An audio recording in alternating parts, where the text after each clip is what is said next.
everybody. Welcome to the MOJ podcast. I am your host, Monica O. Jackson. Thank you guys so much for being here with me. Hope you're having a great day, a great week so far. We've got a great show lined up for you.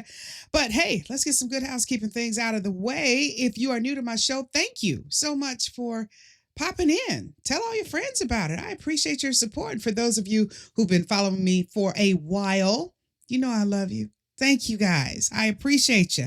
All right. If you want to reach out to me, I'm on all the social media platforms. Check out your screen right now. On TikTok, Instagram, and Facebook, I am MOJ Show. And right here on my podcast, check me out on YouTube, Spotify, and Amazon. It's MOJ Podcast. Once again, on YouTube, Spotify, and Amazon. Also, Apple Podcasts, iHeartRadio, and Odyssey. I am MOJ Podcast. Now, if you'd like to reach out to me via email, I don't mind. Go ahead and do so. MOJshow at mojproductions.com. Once again, that's MOJshow at mojproductions.com. All right, y'all. We're going to keep it moving and keep it grooving here because, again, I have a fantastic guest for you. I cannot wait to talk to this individual. You're not going to believe it. But, hey, we're going to get started with our PTSD Awareness Month. It is our national month. And for those of you who are new, I love national days, national weeks, national months. I just love it. I don't know why, don't ask me, but I think this one is very, very important because there's a lot going on in our country and we need to talk about it. It is National PTSD Awareness Month. Yes, indeed. And so for those of you who are not sure about it, it is a time dedicated to raising awareness about post-traumatic stress disorder and promoting resources for those affected. Excuse me. And I know, my husband is retired Air Force. And the first thing that comes to my mind is veterans, right? But PTSD can affect a lot of people, especially those who are in abusive relationships and so on and so forth. So this is really important to me personally, that this month is recognized and that people understand what it's all about. So the bottom line is it's all about raising public awareness about PTSD and its impact, because it doesn't just stop right after the event happens. It can last for a lifetime.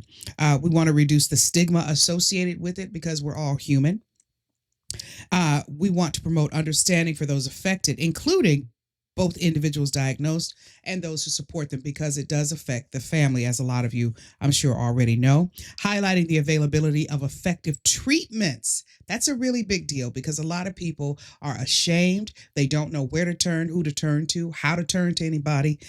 Getting rid of that stigma and learning about the availability of services is a really big deal. So I hope you guys will spread the word and encouraging those who need help to seek treatment. Sometimes the stigma is so big and bad that people just say, forget it, I'll handle it on my own. And a lot of times it doesn't work.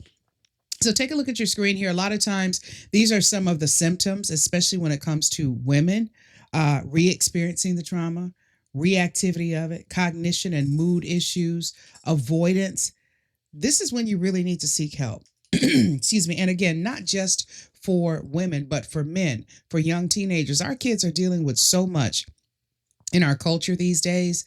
They don't know what to do. And the overwhelming issue that I see as a journalist and as a mother is social media. Now, we all need it. People make their living on social media now. It's like our go-to for news. It's no longer, waiting on the paper boy to throw you a newspaper or stopping by and getting a newspaper out of a machine. It's turn on social media. Get your information there. There's not a news outlet in the world right now that does not incorporate at least a minimum of 3 social media stories in their news rundown, in their story, in the show.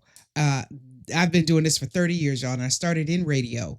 And I know for a fact at this point in our culture, excuse me, a lot of the news is based on stories from social media. So just be aware of that. Again, PTSD is here. It's been recognized, and there are ways to help combat it. So I hope that if you notice anybody who needs help, that you are reaching out. All right, let's keep it moving and keep it grooving. It is time to call it like I see it. Now, this is something, and I know a lot of moms might chime in on this, especially since we're living in a time where bonnets seem to be the new headwear for women in public. I think it's just so, it's just, if you're going to anyway, okay, I'm about to go off on a tangent. I ain't going to do that, but this is all about etiquette. Right? Found this article and I really wanted to share it with you guys. 10 things that classy women never, ever do in public. Okay. That's according to an expert in this industry. So there are like maybe about 10 or 15 of them. I'm only going to share five with you because they kind of hit home for me in terms of what I observe in our culture these days. Okay. So the first one, excuse me, y'all, sinuses, allergies kicking up. So pardon me. Anyway, gossip. Classy women do not gossip, says the experts. A woman of class builds others up even when she is not in the room. When was the last time you was talking about somebody behind their back? Come on now, confess. I won't tell. But yeah, gossip. Not cool. Classy women don't do it. They never, ever do it. All right, number two, dressing improperly. This is the one that kills me. Have y'all noticed that it seems to have become the norm for women in particular to step out in bonnets and pajamas? What the heck? Are you serious? Can you imagine what our grandmothers and great grandmothers would have thought of seeing something like that? Mine are deceased, but I guarantee you, these were women from the South now. What? You better get your behind back in the house. So the expert says when it comes to classy women, you can usually identify them by their outfit. You will not catch a classy woman dressing improperly. Elegance in dress reflects self-awareness and occasion awareness, and a classy woman honors the space that she enters, be it a place of worship, a workplace, or wedding. Remember that, y'all. Okay. Number three. Let's see.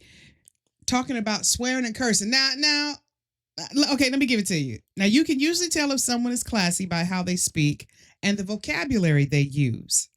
Vulgar language can undermine poise, especially when used in public. That's why a classy woman chooses her words with care. Speaking as a journalist and a woman who came up in a culture where men dominate, every now and then you got to step out of your comfort zone. Every now and then you got to use a couple cuss words. I've had to do it. And I do consider myself a classy woman because not only was I raised by my mom and my grandparents, again, my grandmother was Southern, right? Hats, women dresses, handkerchiefs, gloves, and all that kind of stuff, especially in church. But every now and then, you got to get somebody off your back. As my grandfather used to say, every now and then I've had to get a monkey off my back because somebody's stepping out of pocket. So yeah, watch your language, but every now and then you gotta go there. That would just tickle me because of the industry that I'm in. Anyway, and this one certainly applies to all of us guys. But I think as a mom, you get a pass because you got to make sure your kids are okay. Constantly checking your phone. So nowadays, it seems like everybody's addicted to their phones, but the experts say you won't find a classy woman choosing social media. If you're in the presence of someone, especially someone you care about, you definitely want to give them your full attention. But here's something that I do. If I'm away from my family or anything like that, I say, listen, I'm going to need to check in with my son, or my husband says that he's going to need to check in with me because he always does. When we're apart, he always checks, just do a check in. Let me know you're okay. We ain't got to have no conversation or anything like that. So I'll tell the person that is my guest or that I'm meeting or whatever. I say, listen, I'm going to set my phone here. If it buzzes, I'm just going to check to make sure everything is okay. I'm not going to have a full on conversation with anybody. Okay. That's what I do. That's my rule of thumb. And then eating with your mouth open. Oh my God. You ever been in the presence of somebody and they eat like this? You can hear them chewing. I think it's disgusting. I really think it is so disgusting. But the expert says that whether she's at a cafe or a formal diner, she chews with her mouth closed, the classy lady does, and speaks only after swallowing, maintaining a neat and pleasant appearance. So, okay, now those are the ones I wanted to highlight with you guys, but some of the other honorable mentions include a classy woman does not cause a scene. Excuse me. A classy woman does not interrupt others. A classy woman does not belittle others. She does not ignore people. I beg to differ. Every now and then you have to do that too. And a classy woman does not participate in attention-seeking behavior. So I hope that helps you guys. You can take that with a grain of salt because I think a lot of these points are good information. They're it's good advice. But every now and then, like I said, you got to step outside your comfort zone because sometimes people will take you there, and you got to let them know, nope, I'm not the one, and this ain't the time. So there you have it. Okay, folks. So we're going to keep it moving. Hey, I hope you guys can use some of that, especially again in the culture that we're living in right now. Sometimes you got to do what you got to do, but try to keep it classy. All right, we're moving on to our next segment. It is called What is Crack-a-Lackin'? Oh my goodness, there is so much going on. It's summertime. You got a lot of big events happening, and in Vegas, there's always something going on. So this first one I want to tell you about, this is relatively new, and I think it started just last year. In Vegas, it's something called Complex Con 2025 happening in Vegas. Now, this is one of the events, again, I think it just started last year, if I recall, where you have to get the tickets way ahead of time. So this isn't taking place until October, but again, you got to get the tickets now. So it's going to feature performances by Yeet and Friends, Peso Pluma, and Central C on Saturday, October 25th, and Young Thug, Ken Carson, and Two Hollis on Sunday, October 26th. Now, according to news sources, the event, known for its convergence of fashion, music, and art, will also include over 300 streetwear brands and immersive experiences. So just go on to complexcon.com and get all of the information. But again, this is at the Las Vegas Convention Center. And when I tell you this stuff is big, y'all, when something happens at the convention center, you're going to see all kinds of celebrities. So just because, you don't hear a celebrity in the lineup doesn't mean they won't be there. Living in Vegas for over 20 years, I can tell you, everybody and their mother comes to Vegas, y'all. Everybody comes to Vegas. Believe me when I tell you that. All right. And who does not want to know about the 2025 Essence Music Festival, baby? My husband took me there. It's been several years ago, but we had the best time ever. I mean, there were so many celebrities there. It was crazy. But this time, it is the ultimate show, y'all. Let me look at this. I had to take notes on this. Essence, this is his 31st year. Check out these performances. The theme is We Are Made Like This. The lineup includes, y'all ready? Boys to Men, DeVito, Maxwell, Master P, Glorilla, the Isley Brothers. What? Yes. Nas, and Summer Walker. Now, Jermaine Dupri is going to perform a tribute to the legendary producer Quincy Jones. Additionally, hold on to your seats. Babyface, yes.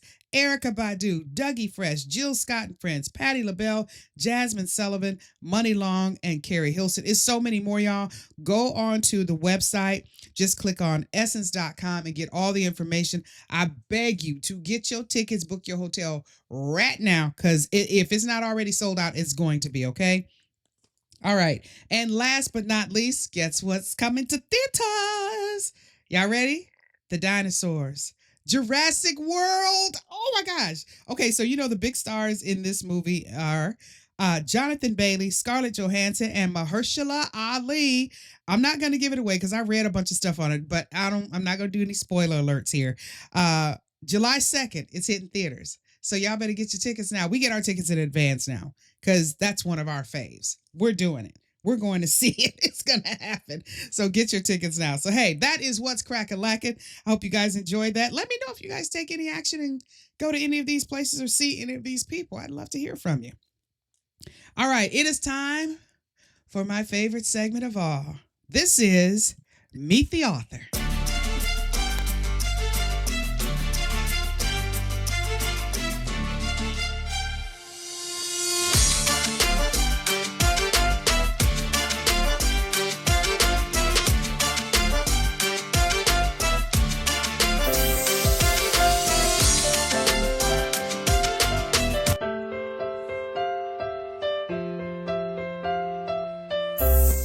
I will never tell anybody to leave, but I will tell you to plan, because in your planning, you will know when to leave. You will have everything lined up so that when you leave, you will not return. And that is the object of leaving an abusive relationship, is to plan.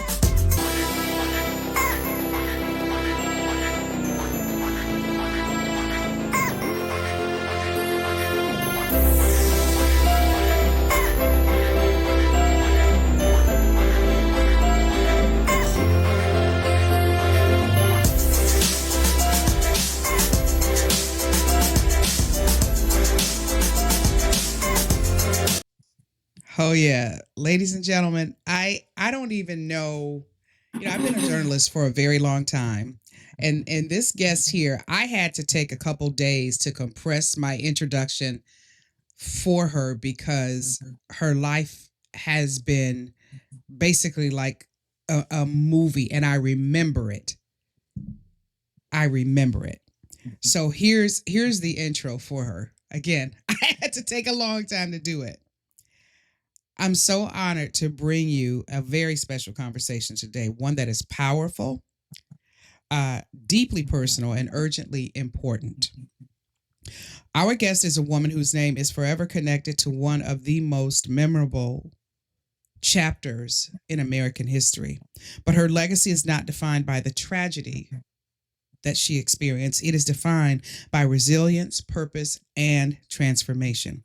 Dr. Mildred Muhammed is her name, and she is an award winning global keynote speaker, a certified domestic violence advocate and expert, a personal development consultant, and a best selling author. She is also the recipient of the 2022 Marquee Lifetime Achievement Award and the 2023 Purple Ribbon Lifetime Achievement Medallion. Just a few of the many honors recognizing her tireless work in the fight against domestic violence. And here's what I want you to know. This is why she's so impressive. She is the ex-wife of the DC sniper. Her story captured the nation, but the part we often don't hear is what happened behind closed doors. What does survival look like when the danger is not just in the headlines, but in your own home? What does healing look like after unimaginable trauma? And more importantly, how do you rise again and again and use your voice to protect, inspire, and empower others? Dr. Muhammad has answered those questions not just with words, but with her life's work. She's a consultant with the U.S. Department of Justice, a speaker for the U.S. Department of State, and the host of the thought-provoking podcast, Rising Above It All. From training law enforcement and service providers to speaking with survivors around the world, her mission is clear: to bring truth to light, to protect their silent, and to build a path forward. Ladies and gentlemen, I am so honored to have Dr. Mildred Muhammad here on the MOJ podcast today with me. Dr. Muhammad, thank you so much for being here. How the heck are you? Thank you for having me. I am doing great. How are you? I am doing fantastic. And I want to let everybody know that, you'll have to pardon me if I get emotional during this podcast because domestic violence is something that I have witnessed, and it was my father, God rest his soul, and it has a lasting effect. And I didn't realize that until I got older. So, Dr. Muhammad, I want to go deep here. So, I Okay. want you to start from the beginning for our guests. Take us back to when you met your husband. His name is John. And what was it like meeting him? You guys are married, you have 3 children. Take us back to meeting him and bring us forward to that marriage. So, excuse me. I was going to the store with a friend of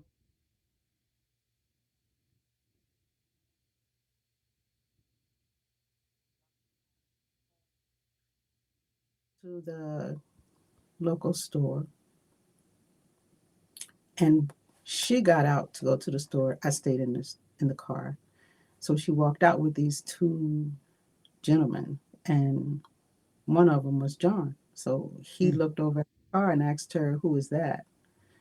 And she said, "Oh, that's my friend Mildred." So he put his head through the driver's window and looked in the back and said, "Would you like to go on a date?" I said, "Well, Mm. what is your name?" He said, "My name is John." I said, "Oh, okay. Well, are you busy tonight?" I said, "Oh, I have to check my calendar." I didn't have a calendar. I need to check my calendar. You know, I said, "Tonight is good. About 7 o'clock." He was right on time, Mm. 7:00, knocking on the door. And he was always on time after that point. So we Mm. decided to just go out. He wanted to go into the military, so unfortunately, he was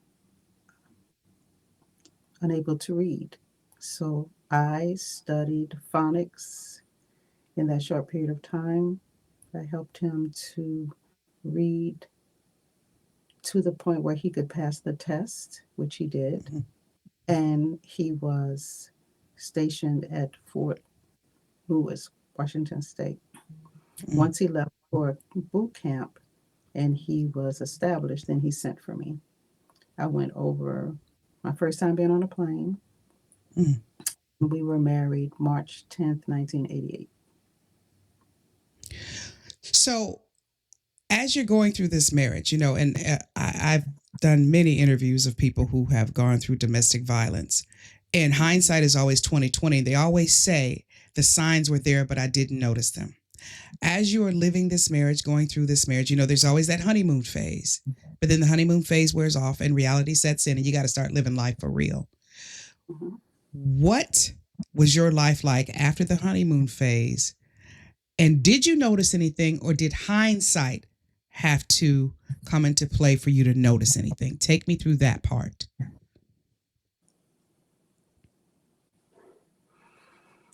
All relationships have ups and downs.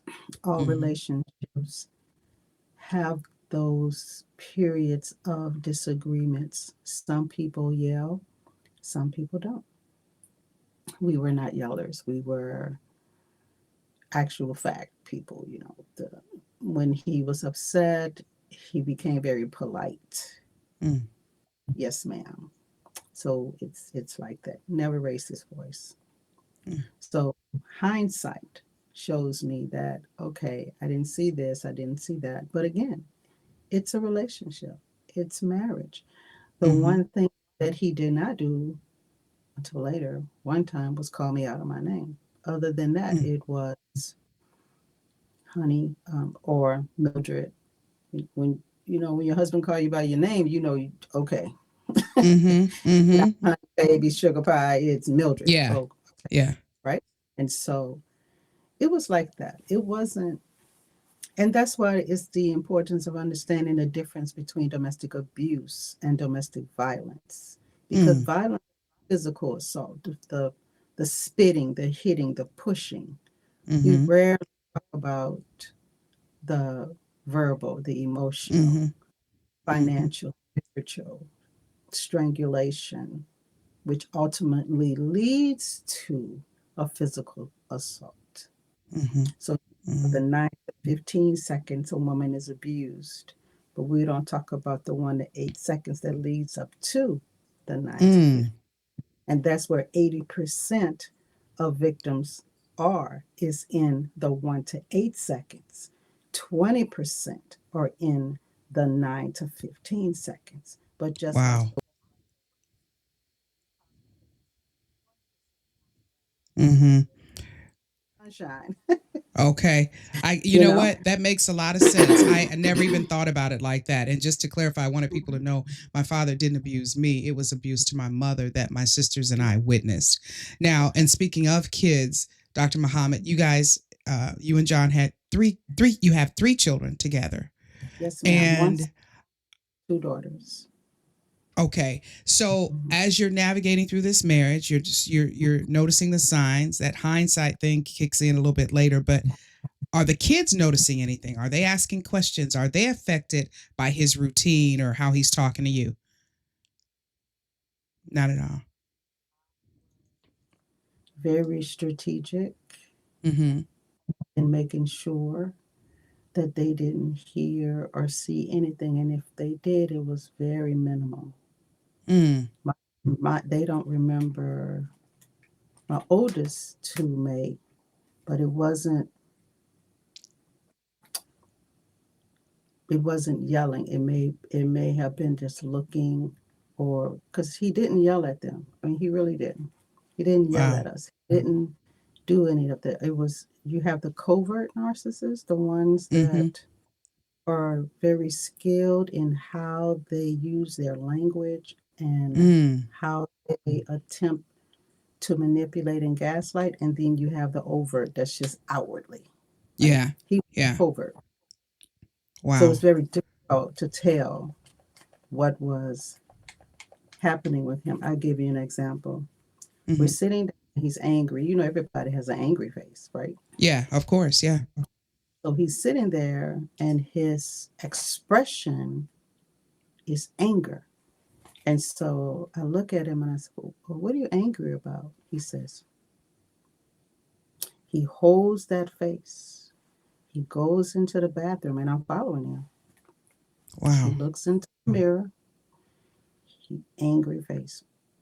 He swipes and he changed it. He comes What? back in the living room. We're seated. And he said, what was that question you asked me again? I said, why do you have an angry face? Is this the face of someone that's angry? So Oh, where did you get that?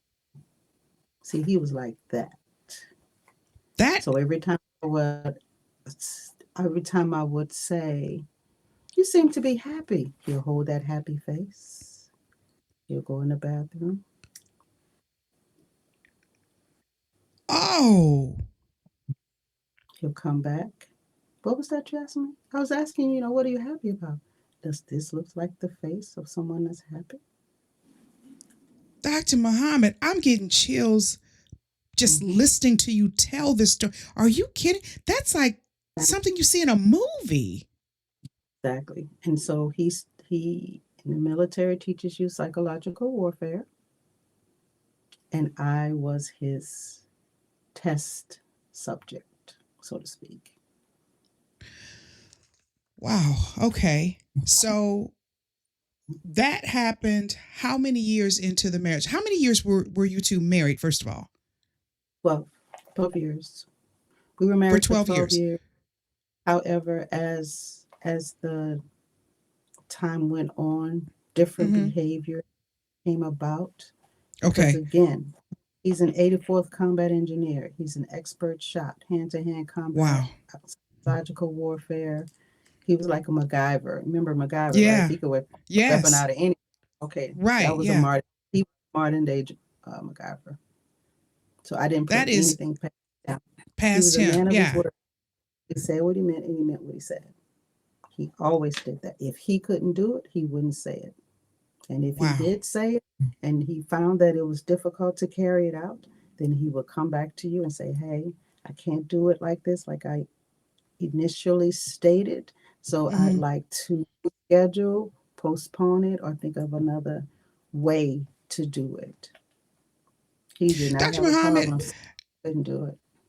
is somebody like that, and I'm asking this because you guys have 3 kids, is somebody Mhm. like that capable of love? Do you feel like he actually loved you and the kids, or do you think it was part of you guys being a test subject for him? Because he sounds diabolical. Obviously that was the case, but did you know this early on? Because it's No. frightening hearing you tell this story.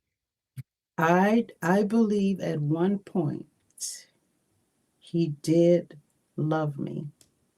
I also believe once we became pregnant, then it changed. He just Hmm. wanted me.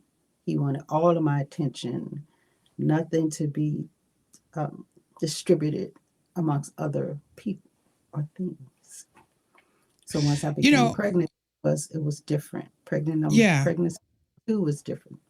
Pregnancy number 3 was different, and so there was a Wow. lot of stuff in between each one Mm-hmm. that appeared to make him upset or different. I'm sorry.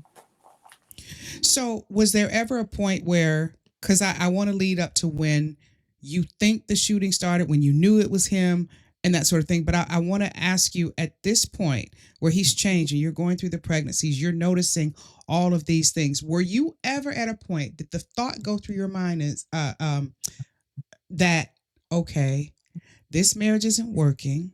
He seems to be a little strange. The love isn't the way it was in the beginning. Maybe it's time for me to step away. Did that train of thought hit you? And if it did, at what point did it hit you? So he went to Desert Storm. He was there Mm-hmm. for 3 months. When he came back, he was totally different at that point. So Wow. the man married is somewhere still in Saudi Mm-hmm. to this day, because the one that came Wow. back was not him. Wow. And so having to navigate through that, he was diagnosed. He was, when I picked him up from the hospital, they told me that he was not debriefed, but he was diagnosed with PTSD. At that Mm-hmm. time, they did not have the resources available like they do now. So, Yeah. how instructions were, go back to your unit, you will receive instructions on PTSD. But Wow. that never happened. And Okay. so, after that is when it really ramped up his Mm-hmm. behavior. And so we left Germany, went back to Fort Mm-hmm. Ord, went back to California, to Fort Ord, and from Fort Ord we went back to Tacoma, Washington. So at that time, when we got to Fort Lewis, we had already had all three of our children. So we Okay. started our own business, Express Car Truck Mechanic. It was a mobile auto repair service, and we started it because soldiers were leaving their for training, and their Mm-hmm. spouse are unable to get car repairs without being taken advantage of. So Okay. that's why we Okay. started the business. Once we got Okay. once he PCS or got out of the military, we continued the business. Mm-hmm. He started having uh, affairs with the customers Oh and gosh. being a surrogate father to their children, but Oh my neglecting. gosh. So since I saw this, I said, you know what? I want a divorce. He said, I don't want one. I said, well, why not? Black people have been trying to get their freedom in this country for over 400 years. Here I am trying to give you yours and you don't want it. Oh my gosh. Oh my gosh. I did say Wow. that. I did. Wow. Oh, I don't think I've ever heard that before. Wow. Okay. So where did you go from there? I wasn't ready for that. I know you wasn't. He wasn't either. I was not ready for that. Oh my gosh. Okay, so he didn't want his freedom. You offered it up on a silver platter. I So what happened did. You don't. I from said that you don't have moment? to lie to me. You can go where you want to go. Be with who you want to be with. You can just enjoy your life. You don't have to lie. Well, I don't want to divorce. And I'm not moving out. I say, well, I'm not moving out with three children. So eventually he moved out. Then he tried to come back, and we tried it again Mm-hmm. for a weekend. It was in August of 1999. 1999. Okay, okay. And so he came back Friday. We decided to try again. Saturday, we talked to the children that daddy's back home and everything's going to be good. And Sunday, he says, well, I can't do this. Wow. And this is 1999. 19. Okay. Could pull me back to you. I say, so, we're done. Mm. Done, done, and done. Okay. There is nothing that you could say or do that could make me come back to you. So we're done. So he moved out, still had a key to the house. He Mm-hmm. would come in of the night. I would watch, I could hear the key going in the door and turning. He would come in. I could hear him walking down the hallway. Oh my I gosh. opened my eye to a slither and watched him walk in to the bedroom, go from one side of the bed to the other, lean over to listen to me breathe, Oh my gosh. stand up, and walk out the house. He did that 3 times. The third time, Taliba, our baby girl, woke up and she says, "Daddy!" So he Oh my picks her goodness. and gives her to me like he's supposed to Mm-hmm. be there, and he leaves. So I get the locksmith, tell my children, use age appropriate language when you're telling your children what is going on, and be Mm-hmm. as calm as you possibly can so that you Mm-hmm. won't alert them, right? Sure. So I told my children, I said, mommy's going to get the locks changed because there's just something wrong with this lock and my key is not working correctly. Mm. So right after that, I made that statement. He walks in, still got a key to the house, so he can come in Oh when he my wants. gosh. And he goes right to my son and he says, "So, big man, what's going on?" He says, "Daddy, mommy's going to get the locks changed." Oh boy. Oh boy. Oh boy. So my son hears that. He said, "Oh, geez, mom." I say, "I know, honey. You was just 7. You didn't know." Oh my Come on. goodness. But he never forgot that moment. He never forgot it. And so Wow. John says, "My key doesn't work for the door. Let's go to the front door. Let me show you." So we go to the front door. He takes his Mm. key. He tries to put it in the lock. It doesn't go in. He said, "Give me your key. Let me try your key." Takes Oh my key. no. Tries to put it in the lock. It doesn't go in. He said, "I'm going to take this lock off and go get another one and bring it back." I said, "Okay."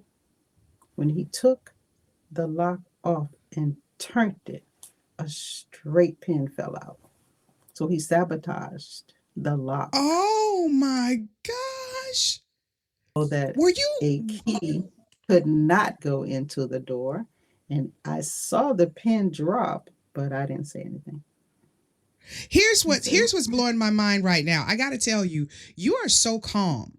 It is I would be, let me tell you something. I would be coming apart, like yelling, cussing and screaming, but I want I, I got so many questions running through my head right now. You're really messing with my mind because I want to know, were you frightened? You sound like you were very present while he was trying, obviously trying to scare you. And you were very conscious. I call it mom consciousness. You were very conscious of your children watching your every single move. Were you frightened when this was going on, Dr. Muhammad? Because this man this sounds like a fictional character to me, but obviously he is not. And he was very serious. But yes. how did you maintain your composure? My mom told me when I was younger that when I was 6, her and her sisters were sitting on a sofa drinking coffee. I came out of the kitchen and said, in this tone, Mama, the kitchen is on fire. And she said, I just walked out and went outside to play. Oh my As gosh. soon as I Oh my walked out, gosh. smoke was bellowing out of the kitchen. Oh my gosh. What? They ran to put the fire out, and she calls me back. She said, "Why didn't you scream and tell us the house was on fire? The kitchen was on fire. I don't understand why you didn't do it." She was angry with me. I said, I told you it was on fire. So you've always been this way. So here's what I'm She getting from says, this. she says the world can be raging Yeah. outside of me and I'm calm, but inside I'm screaming and jumping and all of this, but I don't show that. Here's what I So get from so this, so the Doc. fear was inside of me, Yeah. but it did not come outside of me. I Right. just looked at it like, oh, okay, well, okay, you didn't get the locks changed. Okay. So here's what I see from this. And your story is so fascinating to me. I don't know how long this is going to last, but I'm going to take my time with this. I'm just telling you right now. Yes, ma'am. You were given a gift as a child because God already knew what you were going to go through, what he was going to allow you to go through. And this is just me telling you what I see in a spiritual realm. You were given that gift of calm because he knew what was coming with this man who was going to be Mm. your husband and the father of your children. And that was a gift that, from what I'm hearing right now, Dr. Muhammad, it perhaps saved your life and the lives of your children, I because would. this man was clearly diabolical. And I don't know if I said his full name to our listeners and viewers. His name was John Allen Muhammad. And Mhm. okay, so we're in 1999 when the divorce takes place, right? So Right. take me from there, because the shootings began in 2002. So take me from 1999, give me the highlights, and then get me to 2002 and how you knew about this, or how you understood it, or how it came to you, etc. Okay. December 1999, he closed our business, so we wasn't making any money. Okay. He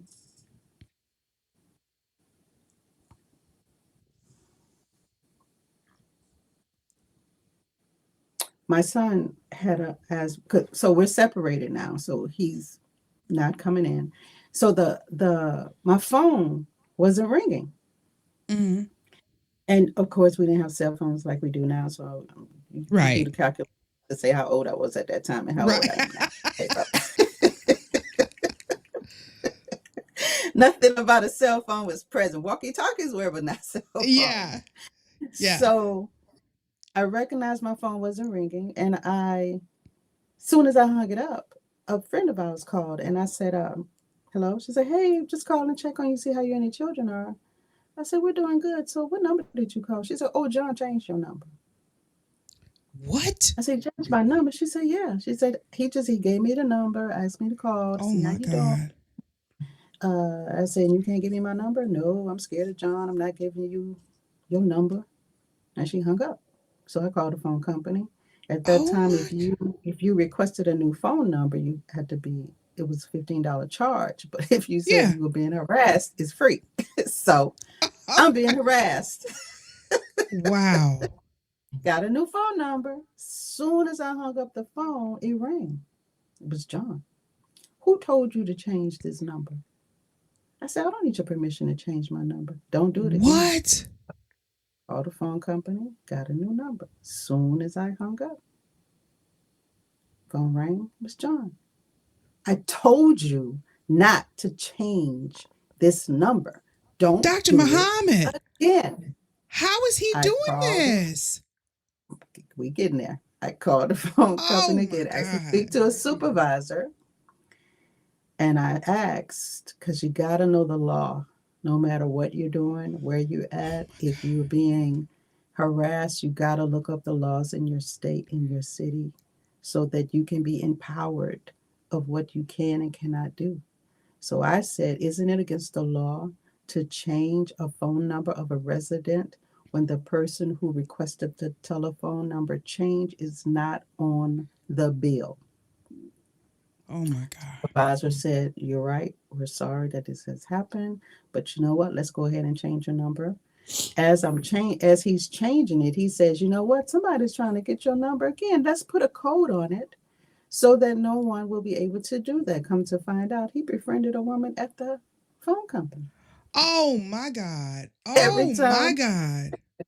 every time my number changed, she would call him, tell him my phone number. That's Dr. how. Muhammad, this man was planning for everything. Yes, he was. Yes, he did. So Did you have now, any inkling that he was this diabolical? you don't know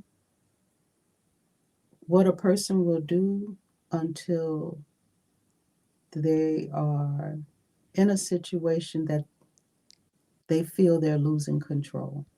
He was Wow. losing control. So now my son had a asthma attack at school. And I called him and said, hey, can you go pick up John and pick up Selena too to bring him home? So he picked him up. He brought him home. I put him on a nebulizer and he was good. Mm-hmm. So he came over the following day knocking on the door like a police officer. Mm-hmm. So what are you doing here?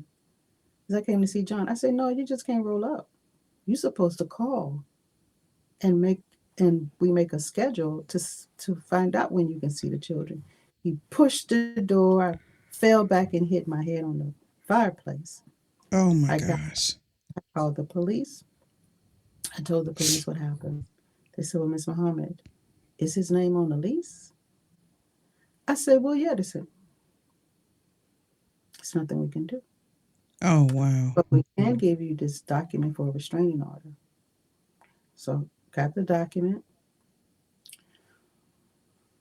The next day, before I could get the restraining order, he came over and he said, "We need to talk." Mm. So my brother was there. So I felt like, okay, I can talk to him because my brother's here. We Yeah. go in the garage and he says, "You are not going to raise my children by yourself. You have become my enemy. And as my enemy, I will kill you." So Oh. victims don't want to appear, at least I didn't want to appear that I was frightened, which I was. But I said, I went, "Well, I've been sleeping with the enemy all this time. What else are you going to do?" He Oh charged my at me. gosh. I ran to my brother. He left. And I said to my brother, "John's going to kill me. He's going to kill me." My brother said, "John just playing with you. He's not going to kill you." I never went to my brother again. I don't have the time to explain to you the danger that I am in. And so, why go back to someone that's downplaying my fear? And Wow. that's how it was throughout. People downplayed my fear. And I went to the courthouse, filed my restraining order, 10 questions, Mm. one page. I am crying. I called my friend, Sister Olivia.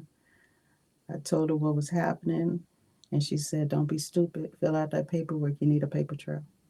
Mm-hmm. So I completed it. They had to serve him, which they did.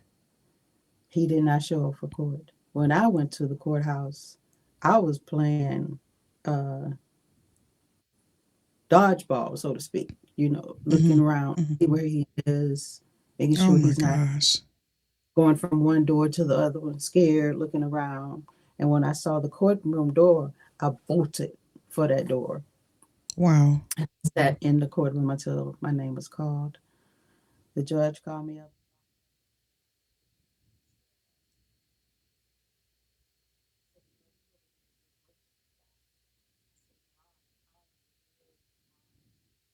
Mm. Lifetime restraining order. Lifetime. Wow. I don't know if they give those out anymore. Permanent I've restraining. never heard of that. Permanent, which is lifetime. But you still had to have visitation with the children, Oh my Lord. right? So we had to find someone who would pick up the children and take them to him and vice versa every other weekend. That was our schedule. So the first weekend went fine. He wanted birth certificates and my our son's nebulizer machine. No, you don't need all of that for a visitation, right? It's just a weekend. Right. Right. So the second weekend was my mom's birthday, March Mm-hmm. 27th, and she wanted to go to Country Buffet. That was on a Sunday. Picked him up on Friday. I said, "Make sure you have the children back by Sunday so we can take my mom to Country Buffet." Sunday comes, no children. Mm. A person shows up with a note and $2 from our baby girl to her grandmother. And it said, "Happy birthday, Grandma," with, from Taliba, our baby girl, with $2. Mm-hmm. And I said, "My children." He said, "You need to call John." Blowing up his pager. Again, we didn't have cell phones, we had pagers. Right. Right. Yep. 7:30, he calls. My son is on the phone. I say, "Honey, where are y'all?" He said, "We're at Kmart." It was a list earlier that I had given him of clothes and supplies that the children would need for their day-to-day school supplies and stuff. Mm-hmm. Because it Mm-hmm. wasn't working, so he had all the money. Mm-hmm. And he said, "We're getting the supplies that you asked Dad to get." I said, "Okay." I said, "Ask your dad what time you're coming home." I could hear him say, "Dad, Mom," say, well, ask what time we coming home. And say, "Tell your mom you'll be there at 8:30." It's okay. 8:30 comes, no children. Oh So I'm going boy. pager. At 11:35 p.m. he Oh calls and my God. we're en route from Seattle. We'll be there shortly. As soon as he hung up the phone, I was butterflies in my stomach. Something's Oh my wrong. gosh. Monday was the next day, so still hadn't brought him back. I'm thinking, well, maybe he took them to school for me. I called the school. Miss Muhammad, your children are not here.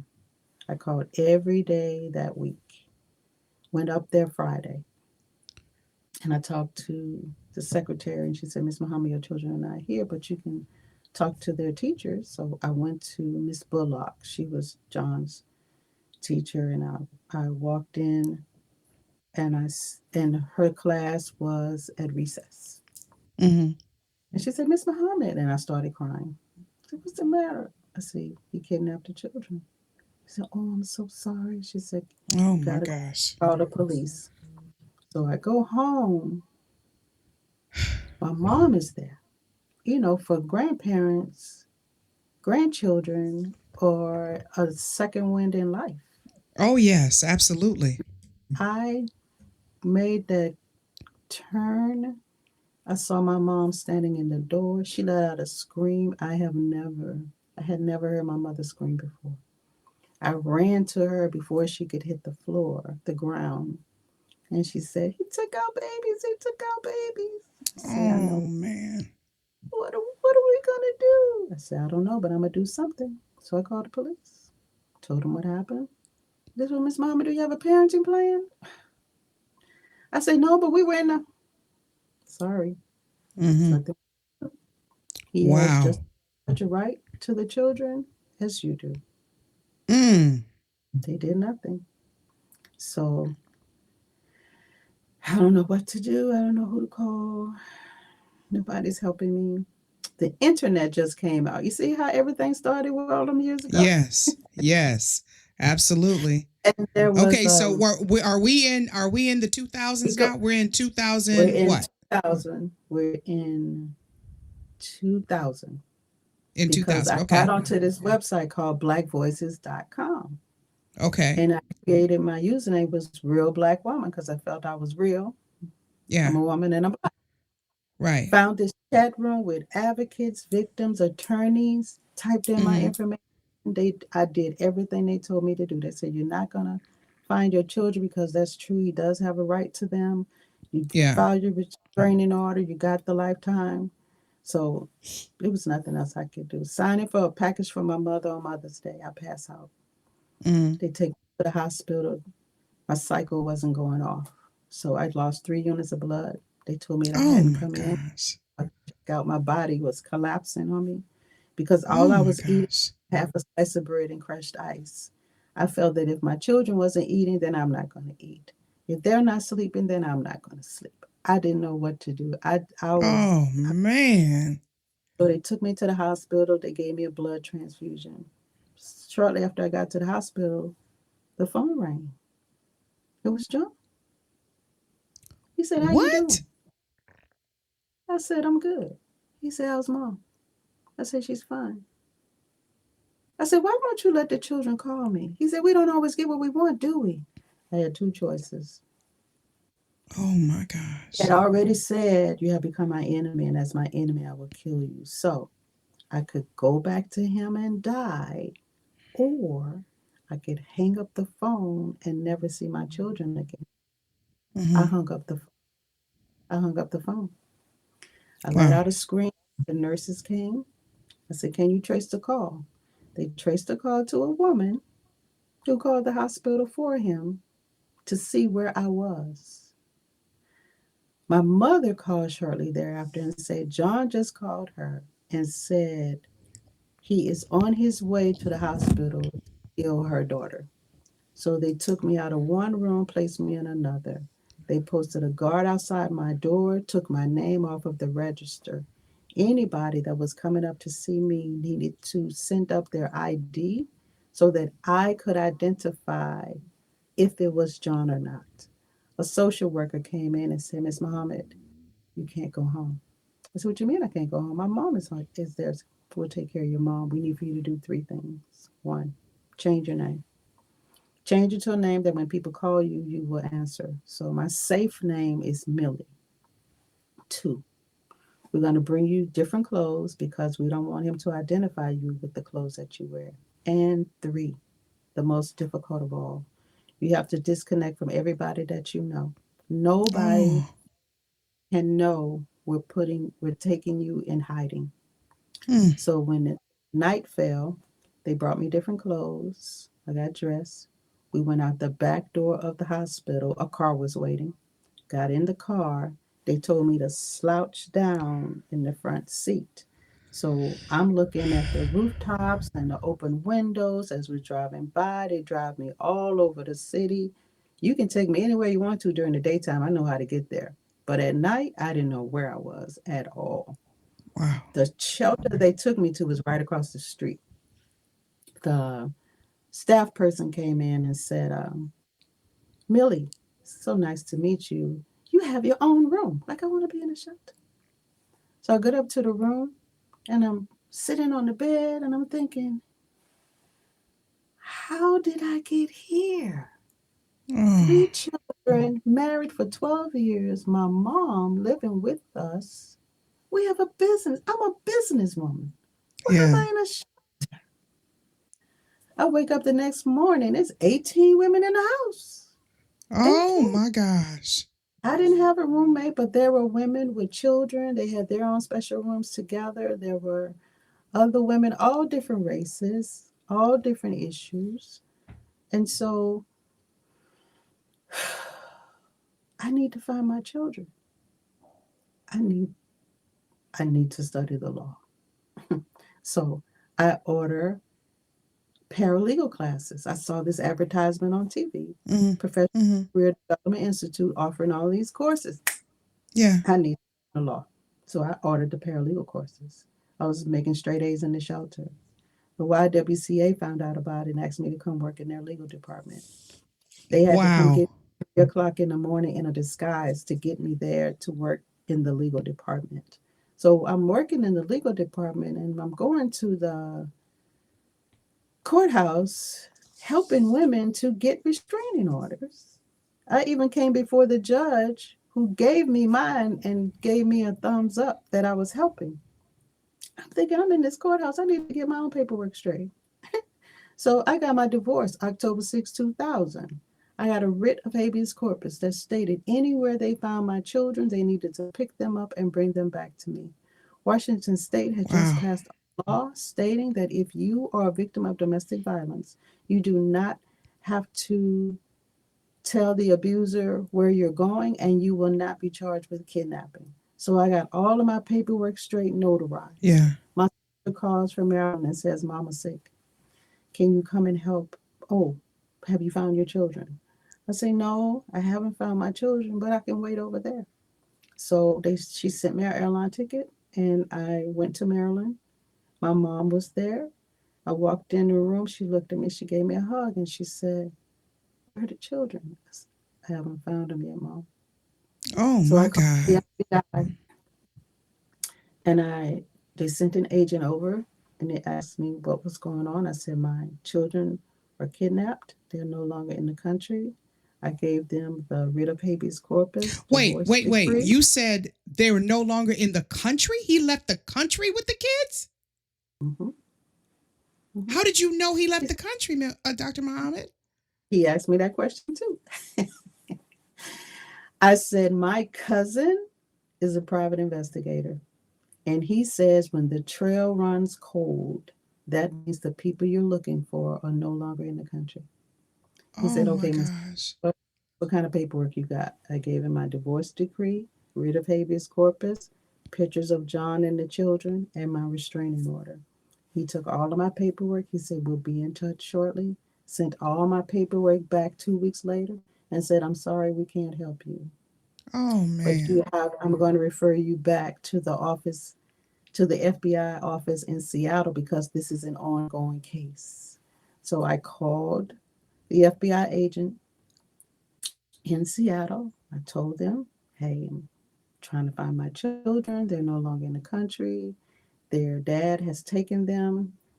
I'm in hiding. I said, okay, Miss Muhammad. So since we know he's looking for you, what we want to do is we want to put you in the middle of a parking lot and use you as a decoy. This What? way we can this way we can lure him out. I said, excuse me, it's gonna be a headshot. You're not gonna Right. know which way the bullet came from.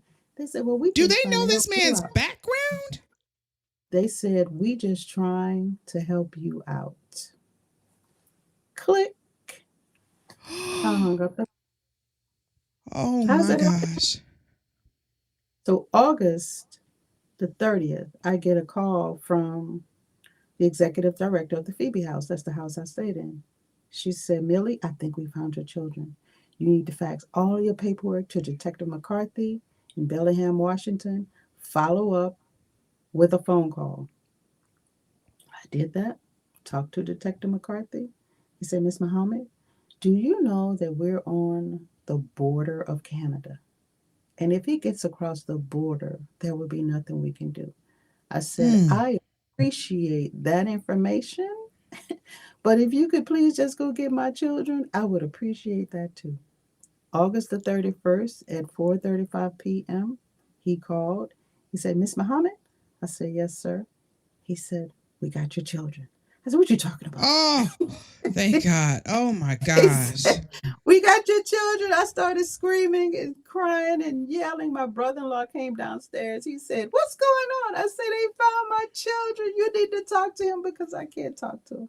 And Oh so they my laughing goodness. on Woo. the phone. And he says, Mildred, you want to talk to him? I hadn't heard their voices in 18 months. It was 18 18 months. months, Dr. Muhammad. 18 months. Oh my I goodness. didn't know where they were. I didn't know. I didn't know. Taliba, my baby girl, gets on the phone. She says, hey, mommy. So, you know, those Oh, paddles, when oh, they shock your heart back, that's how I felt. yes. I'm living again. I felt the color coming back to me. Oh, I said, hey, honey, how you doing? She said, I'm good, mommy. Would you like to talk to my sister? I oh laughed. my I said, goodness. yeah, let me talk to your sister. So Selena gets on the phone. She says, hey, mommy. I say, hey, honey. Guess what? I said, what? I'm 9 years old and you missed my birthday. She said, Oh, I'm sorry, honey. I'm going to make it up to you. I'm so sorry I missed your birthday. But my son didn't want to talk to me. He was angry that I took him away from his dad. It's cool. And I can understand that. I didn't get upset. oh my So they said, Lord. when can you come back? I said, I can be back the weekend. So I had to figure out how to get an airline ticket, the people in blackvoices.com, because I had kept them abreast. They gathered together and got me the money and bought my airline ticket. And I went back to Tacoma. One of my friends, Elaine, picked me up. We went to the YWCA. They gave me an attorney and an advocate. So Mm-hmm. we went to court. I walk in the courtroom and I see John. You know, you walk in the door, the pew is in front of you, but the Mm-hmm. seat's in the back. He was sitting right there. I Yeah. said, oh, Yeah. Oh that's no. John. And she said, Mildred, calm down. It's okay. I said, but he can move fast enough to snap my neck. She said, Oh my so, God. hey, we got to go to the front. We have to go to the front. He's going to be behind me. It's okay.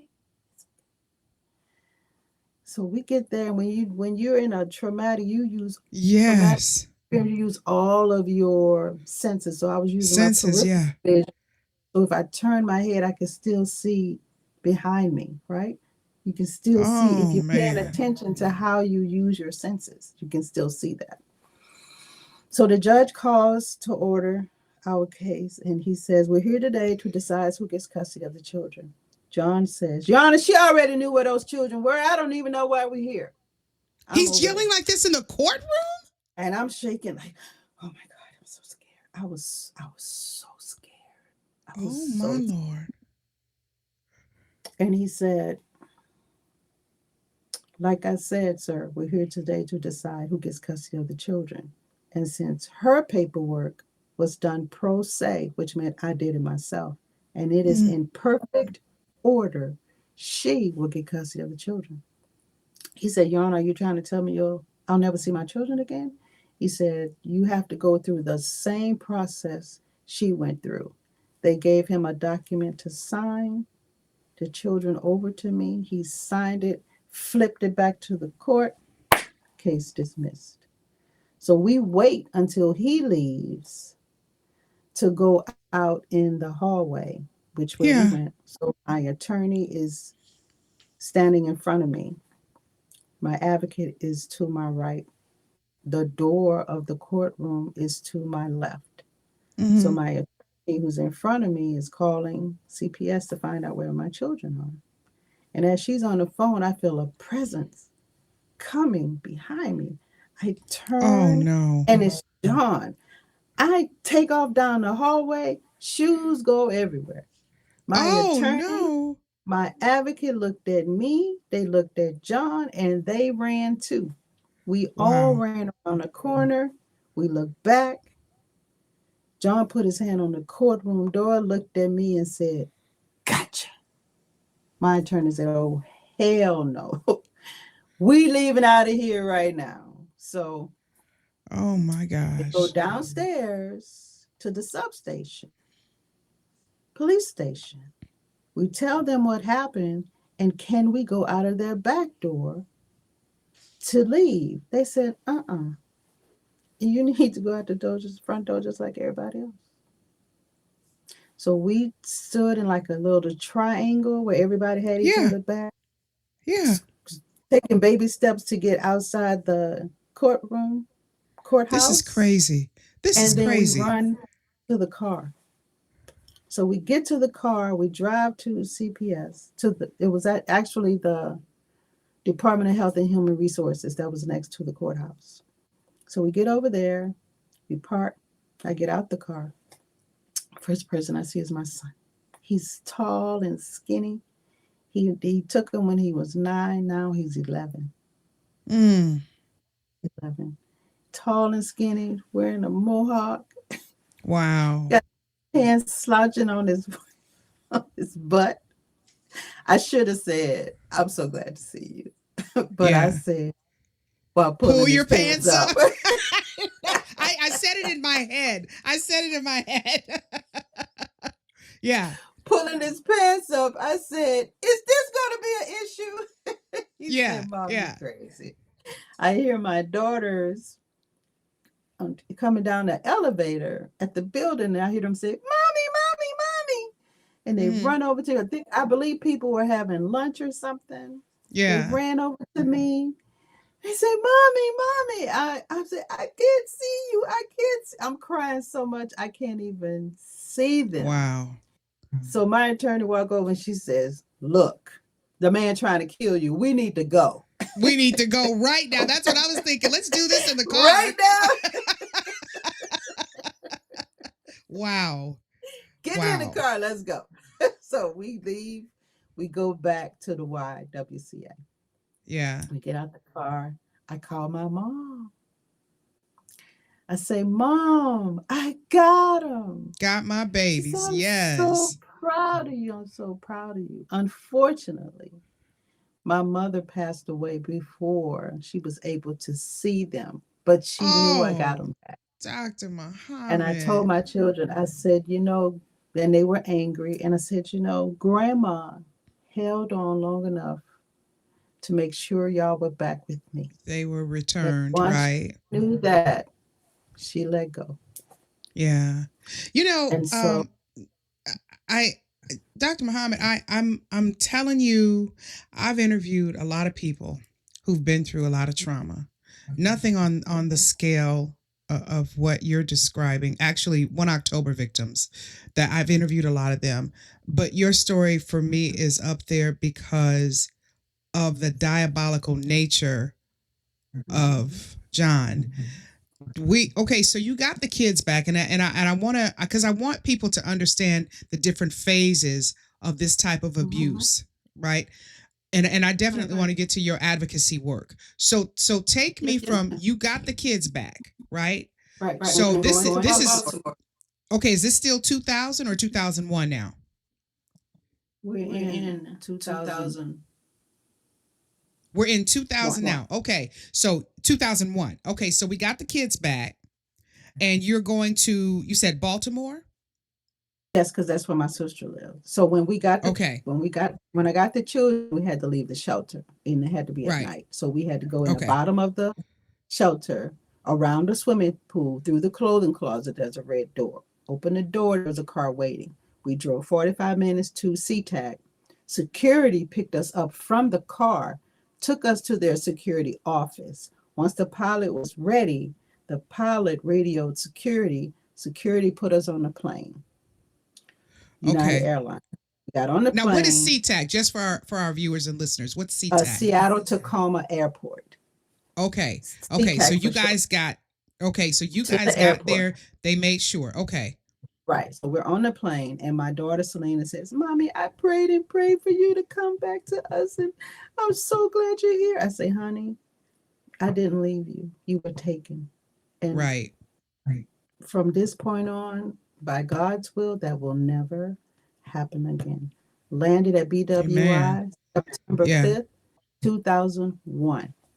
Okay. Fast forward to the shootings. They told us to look for 2 Caucasians in a white box truck.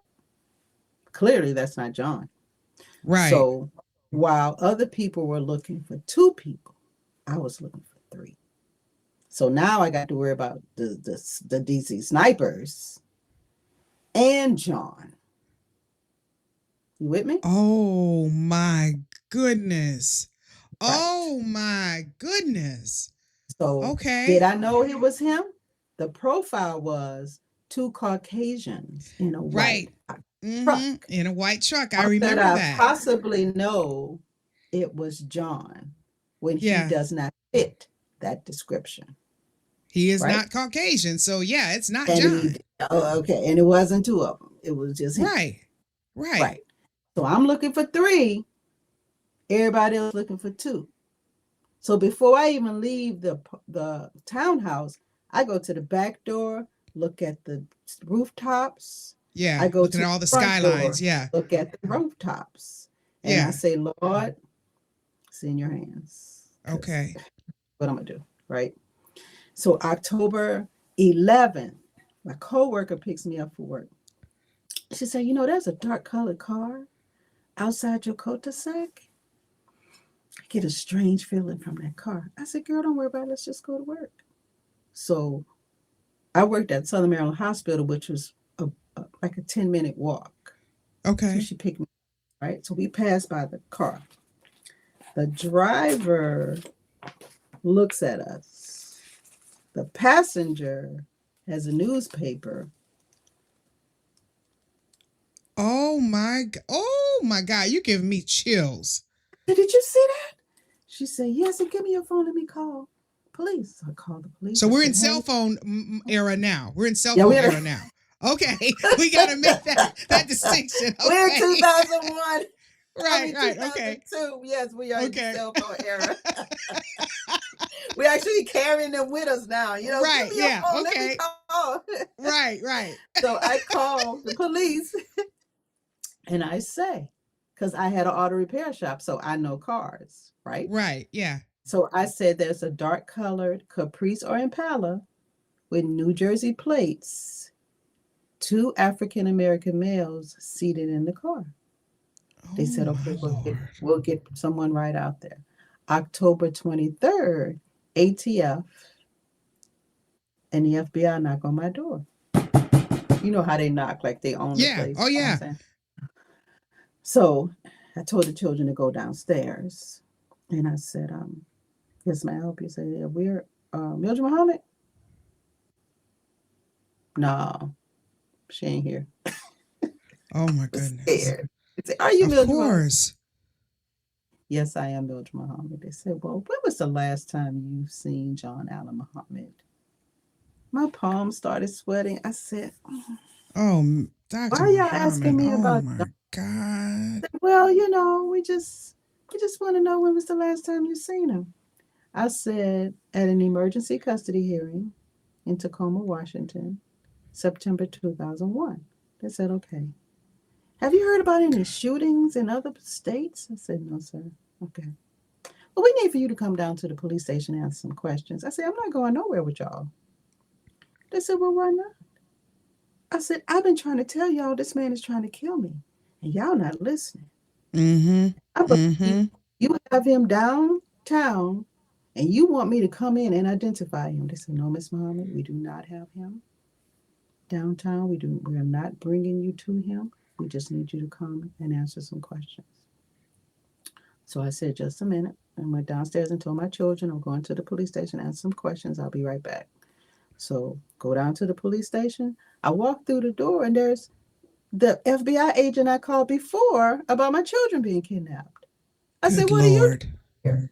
He said, well, I'm just here investigating some homicides. So we go into the interrogation room. 2 agents are in front of me. One is seated beside me. So they say, well, Miss Muhammad, when was the last time you seen John Allen Muhammad? I said, September 5th, 2001 at an emergency custody hearing. And you've not heard of any shootings anywhere? I said, no, sir. It's okay. We need for you to listen to this tape. CD. Tell us if you recognize the voice. So the voice was one of a Caribbean accent, right? Mm-hmm. Mm-hmm. Recognize the voice? I say, no, sir, I don't recognize the voice. Okay. We want you to look at this letter. It was the letter that was posted to the tree. Do you Right. recognize this letter, the handwriting? I say, no, sir, I don't recognize the handwriting. So the agent that was walking back and forth, he stops. He says, Miss Muhammad, we're just going to have to tell you. We're going to name your ex-husband as the sniper. Oh, What? my God. John? My head hit the table. They said, well, do you think he would do something like this? I raised my head. I said, well, yeah. They said, well, why would you think that? I said, because we were watching a movie. I don't remember the name of it. But he said, I could take a small city, terrorize it. They would think it would be a group of people, and it would only be me. I asked him, why would he do something like that? And he said, and he didn't say anything, he just changed the subject. They said, well, Miss Muhammad, So would you he like to had go? foretold this to you? Mhm. I could take a small city, terrorize it. They would think it would be a group of people, and it would only be me. We was watching a Dr. movie. I don't know what the Muhammad. movie was that we was watching for him to make that comment. And so then they said, well, Miss Muhammad, would you like to go into protective custody? Oh, my God. I said, you got to ask me that? They said, well, yeah, because some people don't want to go. Okay. Have you caught him yet? No, ma'am. Do you know where he is? No, ma'am. And you still have to ask me. Yes, ma'am. Yes, I want to go into protective custody. With my children, thank you very much. And we have to go back to my home and get my children, my sister, and my brother. So we drove back to my home. I walk in, and on the TV, they're digging up the tree trunk that John was shooting into in Tacoma, Washington. And the first person I see is my son. I pulled him into the bathroom and I said, honey, they're going to name your dad as the sniper. He melts to the floor and I say, but you can't break down right now because we got to go. I pull him downstairs, tell my daughters, they're crying. I said, we got to pack. Come on, we got to pack. I tell my sister and brother-in-law, they go upstairs, they pack. We leave out the house. My sister and brother-in-law get in one car. My children and I get in another car. As soon as we pull out, a convoy of media comes in, the whole cul-de-sac. They lit up that place like it was Christmas. Oh, my gosh. If John did not know where I was, he knew now. Yep. He knew now. He knew now. Yep. No consideration for my safety. Just for your safety or the safety of your to children. get the story out, to get the story. That's all they were interested in. So they took us to a hotel. I have no idea to this day where that hotel is. Two, because it was at night. If I'm going somewhere at night, I don't know where that is. So we get in the room. I turn on the TV, and that's the first time they show his face. And I walk over to the TV, put my hand on it, and say, "What happened to you?" My son, I hear my son crying on one bed. My daughters are crying on the Your other. daughters. Oh I man. pulled them together, and they went to sleep. I got a pillow, went in the bathroom, turned on the water in the sink, And just turned on the water screamed. in the tub, Oh yeah. closed the door, sat on the floor, and screamed. Just screamed. I didn't know what to do. At this, okay, so at this point, Dr. Muhammad, how many people have been shot and killed? Because and correct me I if I'm have wrong, no it went idea. from October 2nd to October 24th of 2002. In And this area, I need you to understand that. In okay, this area, because John went to a father's rights. How did he find me over here? Number one. right. He went to a father's rights group, told them I kidnapped the children. They did Oh, not verify his story. They did a skip trace on me, found mm-hmm. me in the DC area, and told him. He went to his best friend and said, "Hey, I found Mildred. She's in the DC area. I'm going to go get her." Mm. He asked, "Are you going to hurt her?" And he didn't say anything.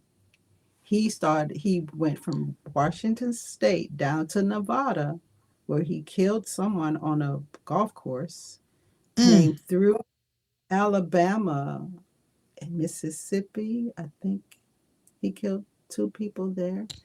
Then Oh, to Atlanta, up to New Jersey, bought that car, rigged it so he could shoot out the trunk, came down to Maryland, found me, started shooting around me. They don't tell you all of that. They just tell you the DC area started in Nevada. The shooting started in Nevada. And he was shooting and killing people to get the money to travel to the area, purchase the car, and all of that. Okay. That's the full this. picture. And all of that, well, let me finish. So they got us in protective custody. They caught him. The FBI, and then ABC called my sister's phone. And I'm thinking, how do they know where you are? Right? So she come in, ABC's on the phone, get on the phone. ABC says, "Oh, Miss Muhammad, was so sorry for the tragedy that you and your family is going through. We are willing to fly all of your siblings in so that you all can be together for 6 months, as long as you give us exclusivity of your story." Oh gosh. I said, "Ma'am, I don't even know what exclusivity means. Wow. I have to take care of my children, so I humbly decline your Mm-hmm. offer." Mm-hmm. So the FBI come in and they say, "Miss Muhammad, you're no longer in imminent danger. You are free to leave. But before you go, you got to pay for that food you and your children ate." What? I said, "I thought we were in protective custody." He said, "Where you were. But we didn't say we will feed you." Are you So kidding me? my sister paid the 274.39. I know it was 200 some dollars Oh my gosh. before they would release us to go back home. I I can't even. There are so many more questions here. There are so you at this point. Let me just make sure I'm clear for our viewers and our listeners. At this point, John has been killing people like nobody's business, right? The Correct. FBI, they get you and the kids, they get y'all in protective custody. At this point, like I said, in my research, all of the research came up that it was the shootings happened from October 2nd through the 24th, and 17 people were killed. And please correct me if I'm wrong, and 10 were wounded. Are you aware of that, or do you think there's more?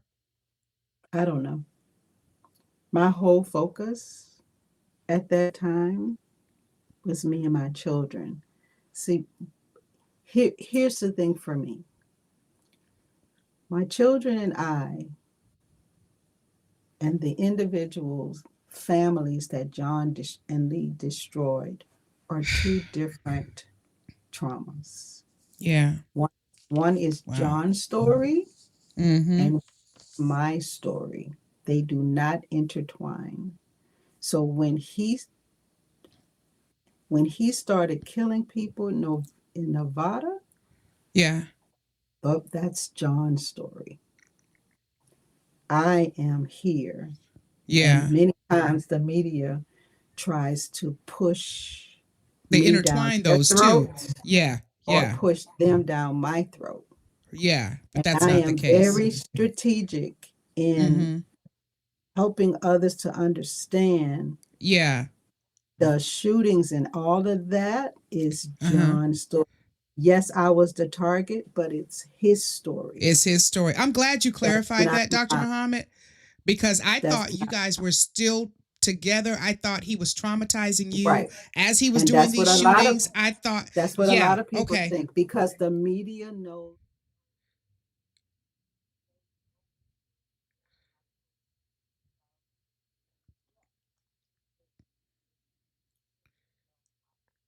They know I'm his ex-wife.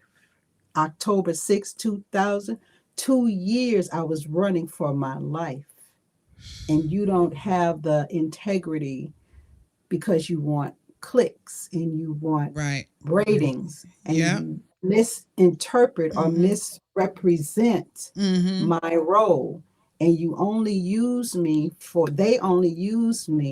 to pump up their ratings. And then once Mm-hmm. those ratings go up, they push me aside. Mm-hmm. John was captured. They had nothing to hold him on. Absolutely nothing. They had 72 hours to find something, or they would have to let him go. What? They didn't tell you that, did they? No. So the sheriff at that time in Maryland went looking for something to hold him on. They found my little old restraining order that the Tacoma Police Department did not insert into the NCIC National Crime Information Center. Oh my Every time God. they stopped him, his record was clean.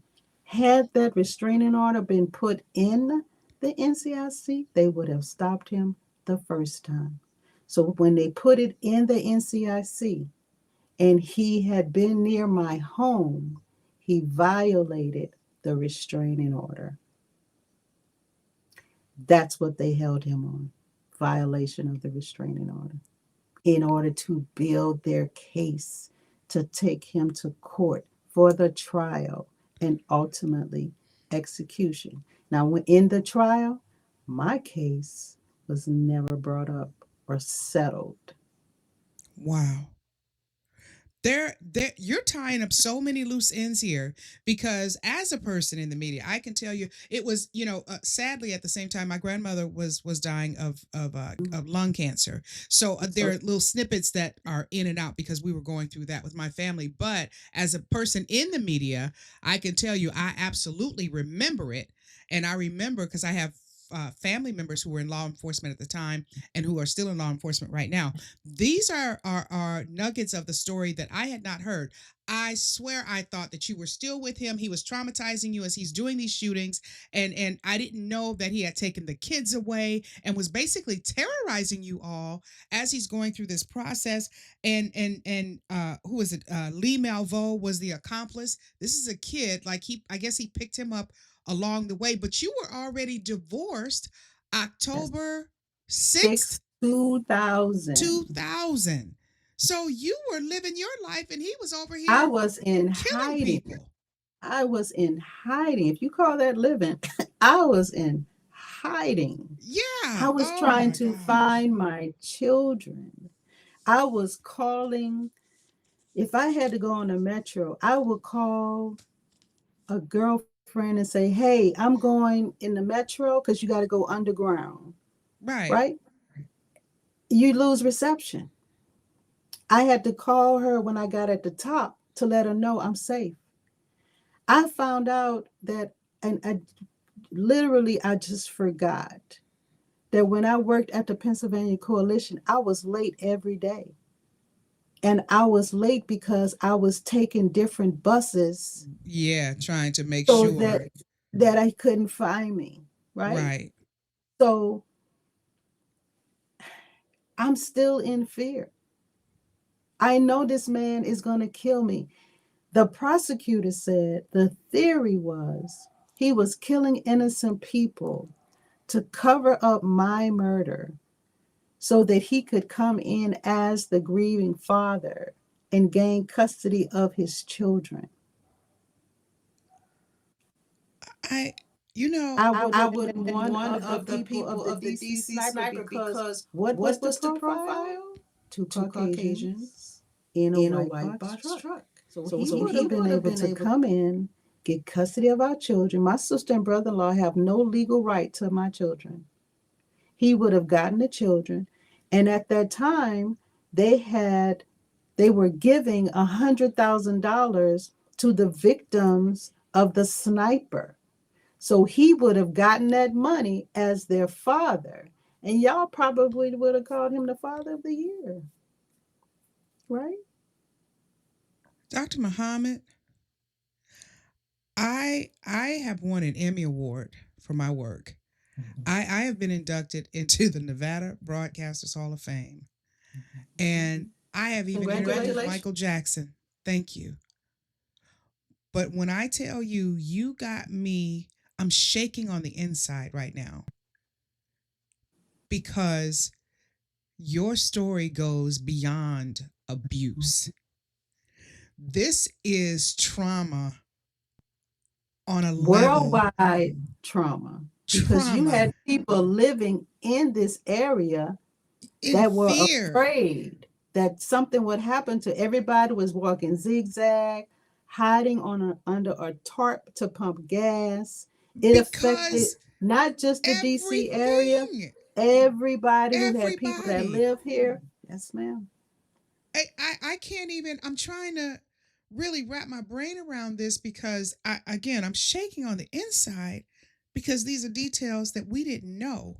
And I'm angry and I feel a sense of fear that must have, I can't, I'm stumped right now because this is crazy. This doesn't even sound real. Listen. I tried everything I possibly could to get people to understand that this man was going to kill me. I went to and they weren't listening. I went to the governor of Washington State. I went to oh my God, anybody. And so at this point, it's like nobody's listening. So I have to take my safety into my own hands. And so what did I decide to do? I stopped talking to people. I moved in silence. I was watching Maury, and I would watch the programs that dealt with domestic violence. Yeah. I purposely put myself in that traumatic experience along with them to prepare myself and understand my own emotions so that I could heal. I couldn't find a counselor. Even when I got my children back, I couldn't find a counselor because they all wanted to be on TV talking about the DC snipers' children and what they said and how they said it. So I went to the library. I got a book on counseling and I learned how to counsel me and my children myself. Let me tell you something. That's what I did. You are amazing. And my podcast don't last this long.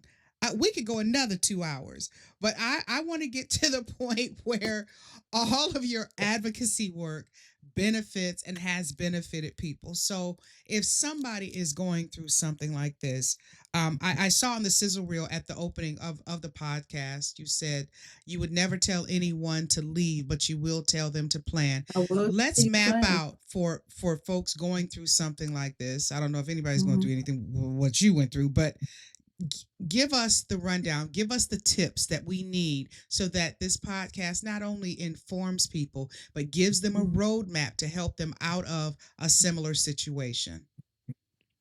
So the number one thing you should do is have one trusted friend. One, the person that you go to when you're in trouble, and you call. Mm-hmm. Mm-hmm. You're ride or You don't die. have to give me a whole lot. You don't have to give me a lot. You say, girl, look, let me tell you what happened. You know what? Let's skip over that. What you need me to do? That's all Right. you need to Okay. tell me. Right? Okay. So one trusted friend. Now, I have a plan of my escape step-by-step safety plan on my website, Okay. mildredmuhammad.com. And in that Okay. safety plan, it gives you 8 different sections of your life. The number Okay. 8 means transformation. So you're transforming as you're completing this safety plan. Okay. Mm-hmm. Okay.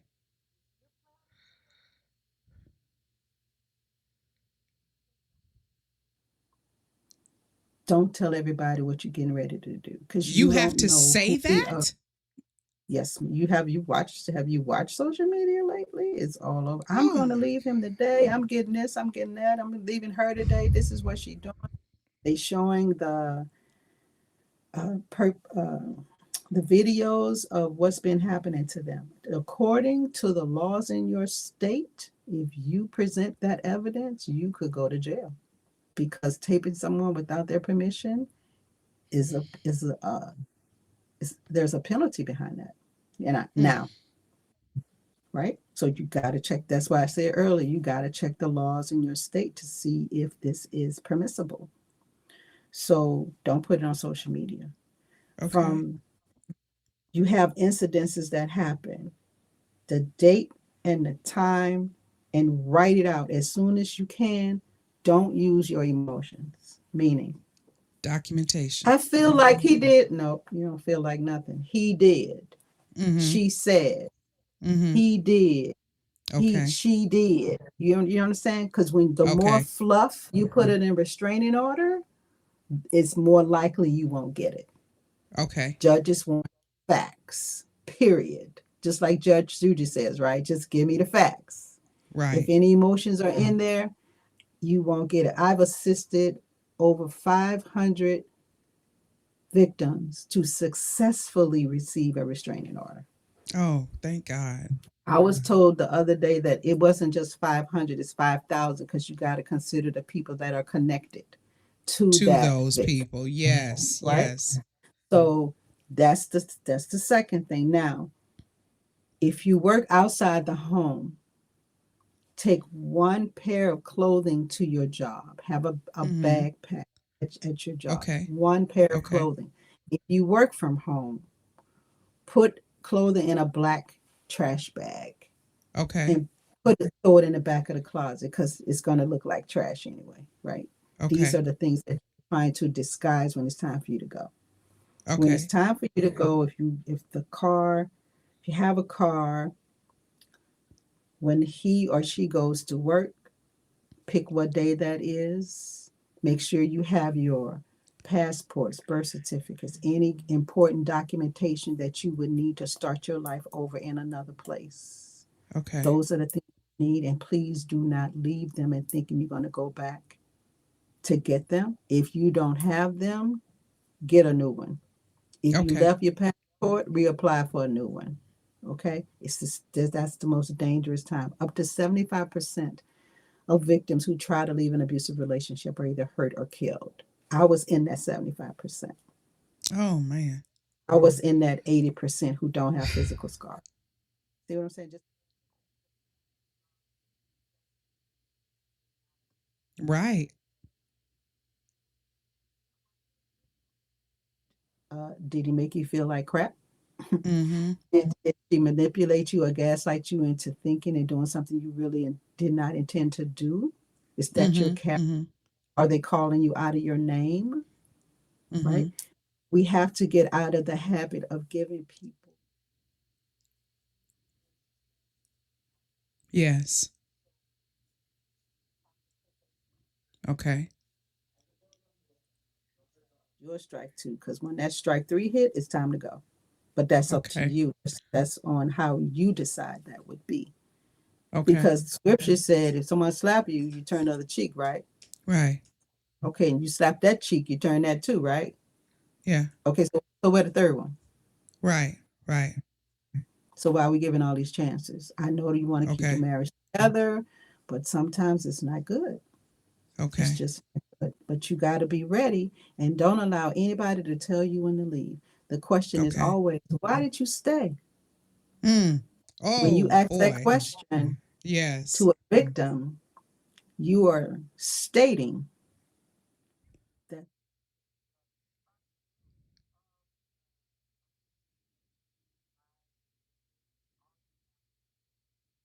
Mm.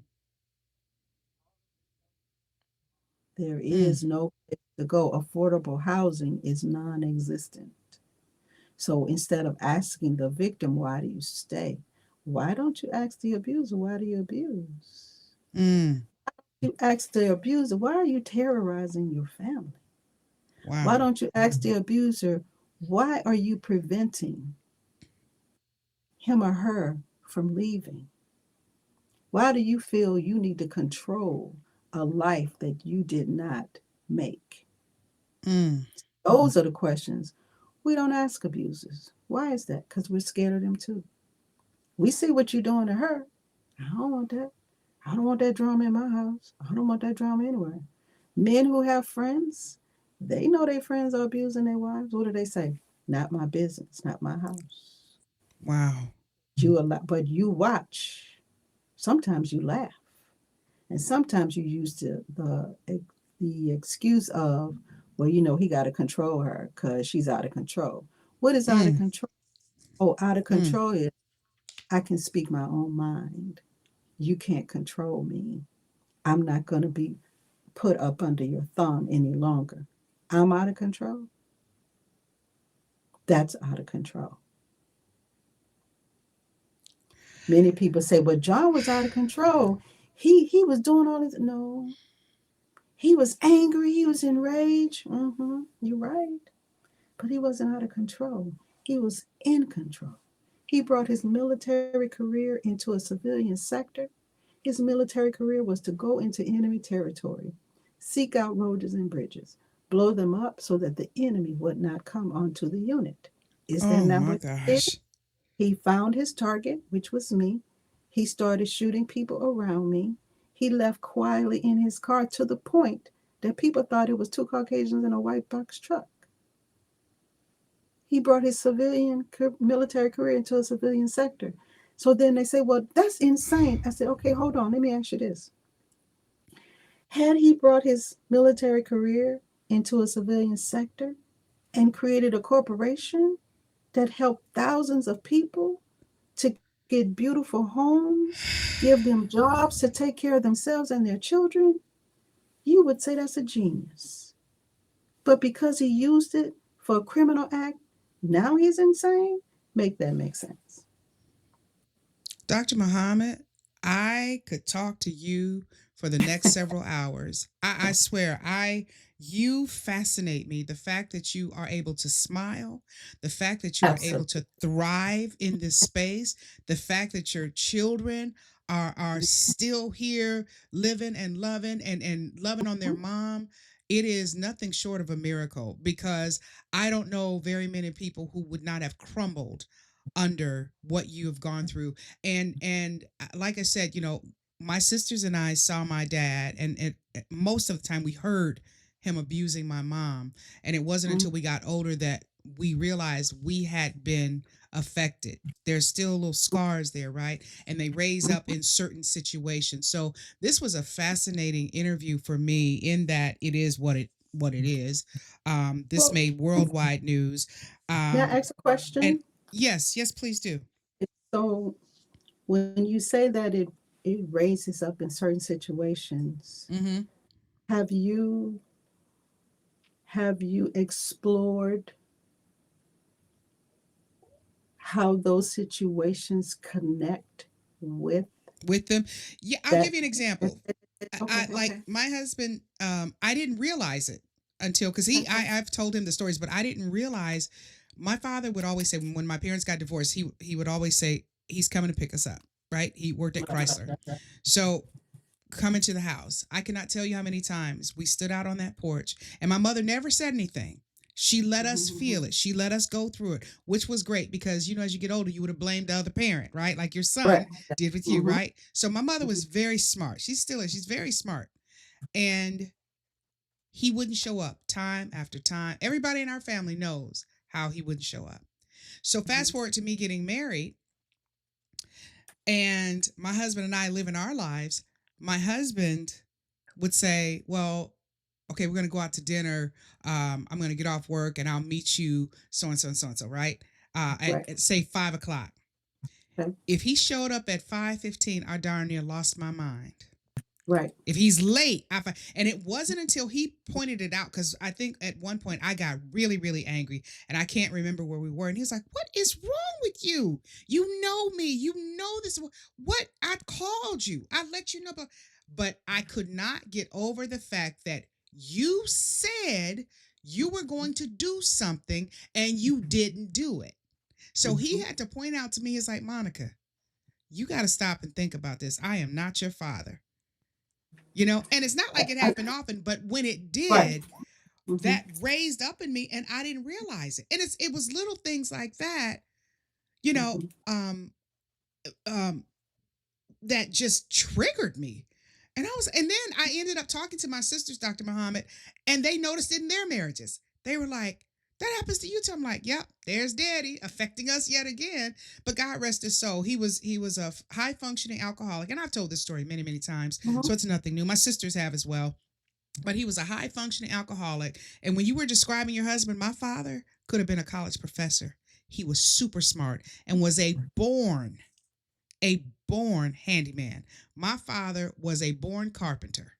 That was his gift from God. He could build anything, he could fix anything. So as you're describing John, I was like, wow, he sounds really smart like my father was. So it's little things like that that come up. But through the years, I've interviewed so many psychologists, psychiatrists, and counselors, and all of that. I've I've gotten through a lot of it, and I thank God for it. But to see you in the awesomeness, and I don't mean that in a great way, but in the awesomeness of the mhm, tragedy that you went through, to see you still mhm, sitting here, you look great, you sound great, you are thriving. I feel like I'm looking at a miracle because your life was on a global stage, right.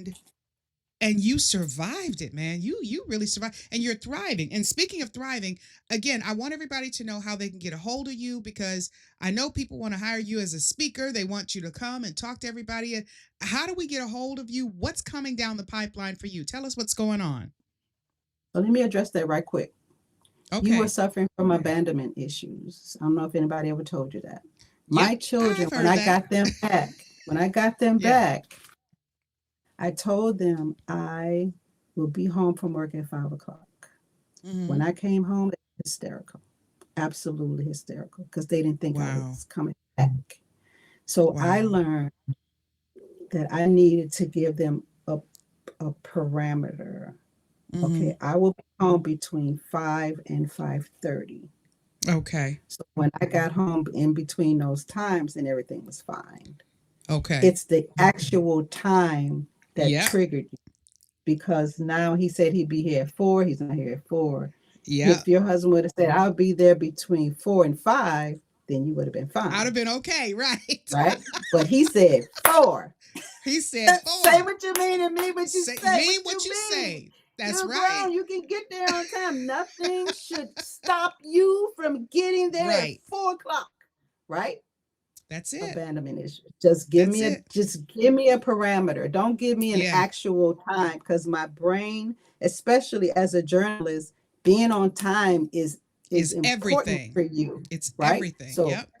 got it. So working parameters. That's all I'm working. Yep. Give me a I like range. that. Working Don't do that. parameters. Don't. Okay. Yep. Give me a range. I'm good with ranges. You Yeah. say 10 o'clock, okay, I'm expect that 10. But if you say 10 between 10 and 10:30 or 10 and Yeah. 10:15, and I know I can make that, cool. Make sure you give me a time you know you can make. If you Right. find yourself distracted or something like that, because that's what's helped me and my children. Both of my daughters sing classical music in 8 different languages. All of them went to Wow. college. My older two are married. My younger is just living her best life, but she has a singing career, and it's toliviasings.com. Hire her for your musical performances. She just Yes. dropped her EP. I got to plug her in. Just dropped her There EP you go. Yeah. on time, and she has a video called White Flag. So how do you reach me? You can go to my website, mildredmuhammed.com, go to the contact Okay. page, fill out the form, and Okay. we can go from there. I'm also a certified professional development consultant, which is a life coach. Okay. My website for that is myfocusllc.com. There's a 30-minute free breakthrough session that we go through Okay. to find out if we are a good fit. Okay. There are also testimonials on my website, and on some of them, well, all of them, you Mm-hmm. will see I am patient. I do not sugarcoat. I'm not going to pacify you. We have Okay. to get to the core of your trauma, because I look Mm-hmm. at trauma as an onion, right? Okay. And we're trying to get to the core. But Okay. before we can get to the core, we got to deal with all those layers. Yep. Depending on how big that onion is for you, we got to deal with Mm-hmm. all of those layers that circle around to get to the core. Now, once we get Yeah. to that core, we dig it up, we analyze it, we inspect it thoroughly, Mm-hmm. Mm-hmm. we deal with it, and we move on. And I promise you this, and you're not supposed to promise people a lot, you will never cry over that emotion again, All right. ever. Because I I am believe done you. with all of this. I can talk about this, as you can see, and get up from Yes. here and go and live my life. Because I decided I am not walking around with bags with John's name on them. Not doing that. He controlling me from the grave. Oh no, ma'am. Oh no, ma'am. I am Wow. living my. I am happy. Happy. Happy. My You children are you know, healed. I am yes. healed. We can talk about this. I can go on with my day. I'm laughing. I am enjoying. No, peace is a wonderful. I have peace that surpasses understanding. I Understanding. have that. Amen. My the hardest part for me during that whole thing Yeah. was I pleasing God? I mean, for real. Oh. Because one of the pillars is fear no one but Allah, fear no one but Mm-hmm. God. And I felt I was failing miserably because I was so scared of John. I couldn't get anybody to believe me. I was that scared. I will never be that afraid of anybody ever Wow. again in my life. I felt I was failing God, not people, not, no, I felt I was failing God. Do you know how deep that has? You got to be. I was fasting and praying, and Lord, I got to give my children back to you, or I'm going to die. When they were missing, I can't even articulate to you that kind of pain. I can't 18 months imagine. and you don't know where your children are. Every morning is a new reality of where are my children? Every day for 18 months. And I still got to live. I still got to pray. I still got to eat. I still got to put my pants on one leg. Life One goes leg at a on. time. Life goes on. People don't care. Life goes on. Dr. Muhammad, okay, this is going to be my last question, and then I'm gonna wrap it up because you're gonna have me here all day. I can start on a whole new level of questions for you, but I want to ask you this because I've talked to a lot of women who've Mhm. gone through domestic abuse. I've interviewed a lot of women throughout my career, hundreds at this point. Mm. And I always ask them, have you been able to, or do you think you will ever be able to love and trust a man again? Has that happened for you? Do you have love in your life, or did it just ruin that part of your human nature? Nothing can ruin any part of you unless you allow it. Mm. I did remarry. However, I also asked for a divorce Mm. because I refuse to go through any kind of trauma like that again. Just as I am choosing to stay single. I'm Okay. happy. Okay. I do have the love in my heart, but man, you Yeah. gotta have you nope. It's just too much. It's Yeah. it's the way that relationships are now. You see it all over social media. You hear it Mm-hmm. on Yeah. everything. I'm not willing to put my life in danger anymore. Mm. It's Or your it's a heart. it's a risk to be Yeah. in a relationship. I'm good. I really am. I can go where I want to do what I want to do. I don't have to answer to anybody. I'm happy. My children Well, are listen. grown. They are living their life. Yeah.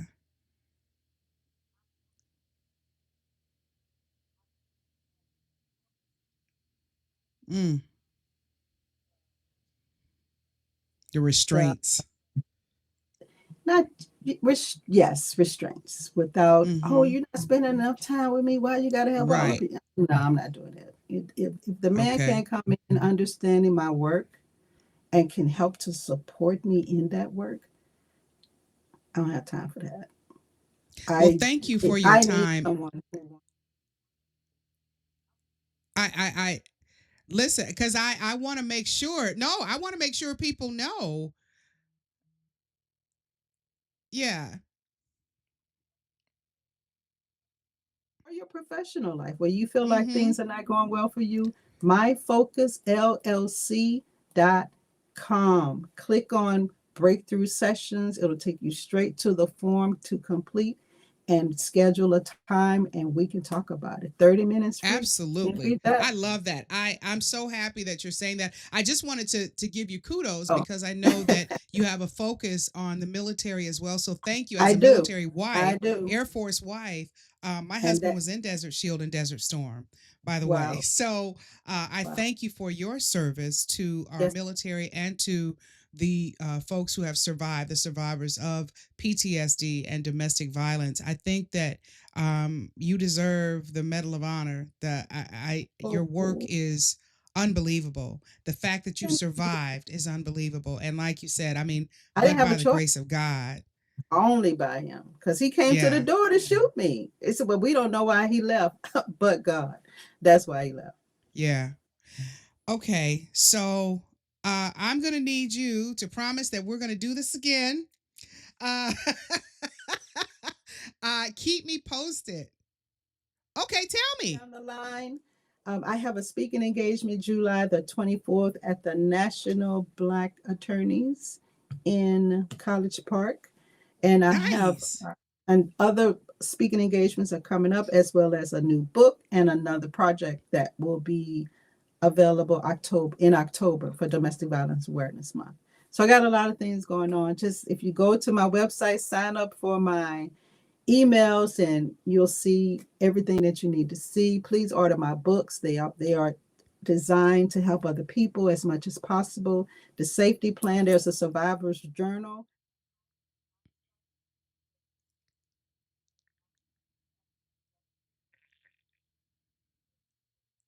of judgment and Hmm. rejection.